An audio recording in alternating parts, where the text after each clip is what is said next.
Yeah, you know, I mean, that's one of the things you had to be in the party to understand this. It's not like people like Grinnell, Stephen Miller, Lewandowski.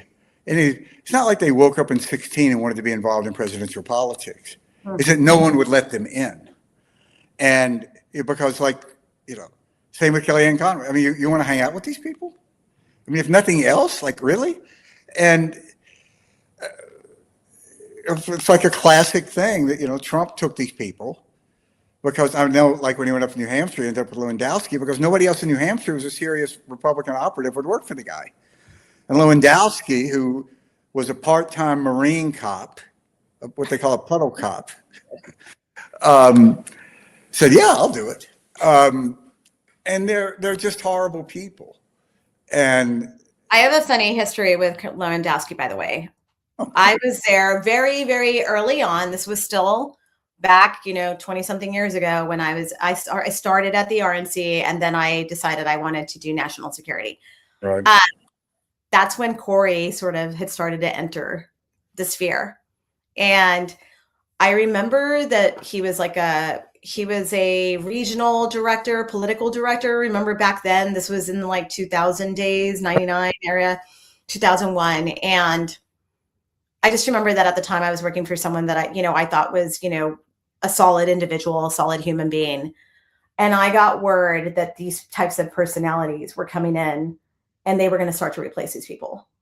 And so Corey Lewandowski is the name that said, and I meet him once and I'm like, oh no, I can reek. Such a creep. Reek of creepiness and disgust. And so I remember going to the head of political and I was like, I care about this country. 9/11 has happened. If you can help me, I'd like to get to the Pentagon. But if not, when this guy walks in through the door effective immediately, I'm resigning. Good for you. And I was like, no, I'm not going to play this game where I'm watching these kinds of charlatan personalities that I can tell are just not like, it was just, you could tell the type of persona that they were back then. Yeah. So imagine me, he's running the department at DHS with Kristi Noem, and I'm just horrified because I'm like, wow, I cannot believe that these are the people. I was working for the governor. I was working for the governor of South Dakota, and Kristi Noem won her first election, which was Miss Snow Queen. And you did not have a sense that there was somebody there. Yeah, but Lewandowski, people forget, he was busted trying to take a gun into the Longworth building when he worked for congressman.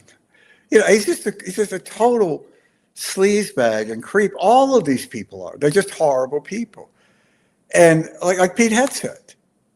And, I don't understand, someone like Roger Wicker. He's from Mississippi. I'm from Mississippi. I've known him forever, worked in his campaigns. Our dads were good friends. Roger, all his life, wanted to be chairman of the Armed Services Committee. So now he is. And what does he do? Ushers in Pete Hegseth.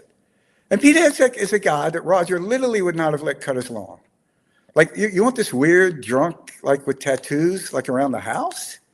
Like, really? No, I don't think so.